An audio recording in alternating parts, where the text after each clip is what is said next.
இன்றைக்கி ராகி மாவு வச்சு ஒரு ஹெல்த்தியான சம்மர் ட்ரிங்க் எப்படி சேர்த்துன்னு பார்க்க போகிறோம். இதில் சுகர், வெல்லம், ஆர்டிஃபிஷியல் கலர் இது எதுவுமே சேர்க்காம தான் நம்ம செய்ய போகிறோம். இது ரொம்பவே ஹெல்த்தியான ட்ரிங்க். இது உடம்புக்கு ரொம்பவே குளிர்ச்சியை தரும். இப்போ இதை செய்யறதுக்கு வந்து ஒரு 15 டேட்ஸ் எடுத்திருக்கேன். இது உள்ளே இருக்கிற சீடு எல்லாமே நான் நீக்கிட்டு எடுத்து வச்சுருக்கேன். இப்போ ஒரு 15 பாதாம் எடுத்திருக்கேன். இப்போ இதில் நல்லா கொதிக்கிற தண்ணியை சேர்த்துங்க. இப்போ இதை சேர்த்துட்டு வந்து ஒரு 2 மணி நேரத்துக்கு இது நல்லா ஊறட்டும். இப்போ மீடியம் சைஸில் 2 கேரட் எடுத்து இந்த மாதிரி கட் பண்ணி வச்சுருக்கேன். இதில் கொஞ்சமாக தண்ணி சேர்த்து நம்ம அரைச்சிட்டு வடி போட்டு எடுத்து வச்சுக்கலாம். இப்போ வேற ஒரு பவுல் எடுத்துங்க. அதில் 2 ஸ்பூன் அளவுக்கு நம்ம சப்ஜா விதை சேர்த்துக்கலாம். இப்போ இதில் கொஞ்சமாக தண்ணி சேர்த்துருங்க. இது ஒரு 10 நிமிஷத்தில் நம்மளுக்கு ஊறி வந்துடும். இப்போ கேரட்டில் வந்து 1 டம்ளர் தண்ணி சேர்த்து நல்லா அரைச்சிட்டு வடி போட்டு எடுத்து வச்சுருக்கேன். இப்போ இது ஒரு சைடு இருக்கட்டும். இப்போ ஒரு பேன் வச்சுட்டு 1 கப் அளவு தண்ணி சேர்த்துருங்க. இப்போ வேற ஒரு பவுலில் வந்து இப்போ டேபிள் ஸ்பூனில் நான் ஒரு 3 டேபிள் ஸ்பூன் ராகி மாவு சேர்த்துக்கிறேன். இப்போ தண்ணி சேர்த்துட்டு இது கட்டி இல்லாத கலந்து எடுத்துங்க. இப்போ நான் செய்கிற இந்த குவான்டிட்டி வந்து 5லேருந்து 6 பேர் குடிக்கலாம். இப்போ தண்ணி இந்த மாதிரி கொதிக்க சொல்ல இதை சேர்த்துட்டு நல்லா கலந்து விட்டுங்க.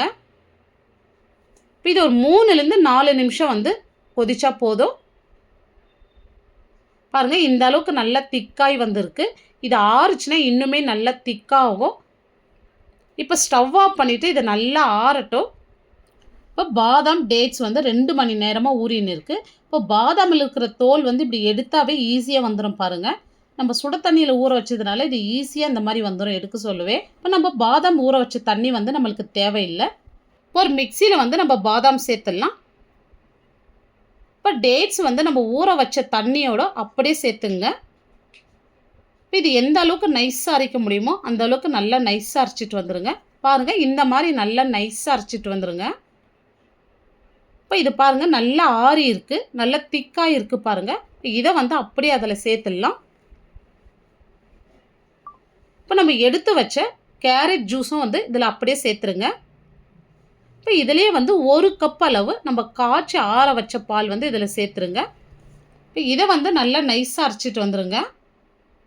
இப்போ பாருங்கள், இந்த அளவுக்கு நல்லா நைஸாக அரைச்சிருக்கோம். இப்போ இது அப்படியே வந்து வேற ஒரு பாத்திரத்தில் மாற்றிடுங்க. இப்போ பால் வந்து நம்ம 1 கப் அளவு தான் சேர்த்துருக்கோம். இப்போ வந்து நான் இன்னொரு கப் அளவு சேர்த்துக்கிறேன். இப்போ நம்ம ஊற வச்ச சப்ஜா சீட்ஸ் வந்து அப்படியே சேர்த்துருங்க. இப்போ இதில் வந்து நம்ம டேட்ஸ், கேரட் ஜூஸ் சேர்த்துருக்கோம். அதில் இருக்கிற ஸ்வீட்னஸே வந்து கரெக்டாக இருக்குங்க. இப்போ இதில் வந்து நான் ஐஸ் க்யூப் சேர்க்குறேன். இது வேணான்றவங்க ஸ்கிப் பண்ணிடலாங்க. இப்போ இந்த சம்மருக்கு ஏற்ற மாதிரி நல்ல ஒரு ஹெல்த்தியான ட்ரிங்க் பண்ணியிருக்கோம். இதில் எந்த ஆர்டிஃபிஷியல் கலரும் சேர்க்காத ரொம்ப ஹெல்த்தியாக பண்ணியிருக்கோம். இப்போ இந்த சம்மருக்கு வந்து இதை நீங்கள் செஞ்சிங்கன்னா உங்கள் உடம்பு வந்து ரொம்ப குளிர்ச்சியாக இருக்கும். இந்த வீடியோ உங்களுக்கு பிடிச்சிருந்தால் கண்டிப்பாக நீங்கள் ஒரு முறை செஞ்சு பாருங்கள். செஞ்சு பார்த்துட்டு எப்படி வந்ததுன்னு உங்களுடைய ஃபீட்பேக்கை கமெண்ட்ஸில் சொல்லுங்கள். லைக் பண்ணுங்கள், ஷேர் பண்ணுங்கள். நம்ம சவுத் இந்தியன் குக்கிங் சேனலை சப்ஸ்கிரைப் பண்ணாத பார்த்துட்டு இருந்தீங்கன்னா சப்ஸ்கிரைப் பண்ணிவிட்டு அப்படியே ஆல்ன்ற ஆப்ஷனையும் கிளிக் பண்ணிவிடுங்க. தேங்க்ஸ் ஃபார் வாட்சிங்.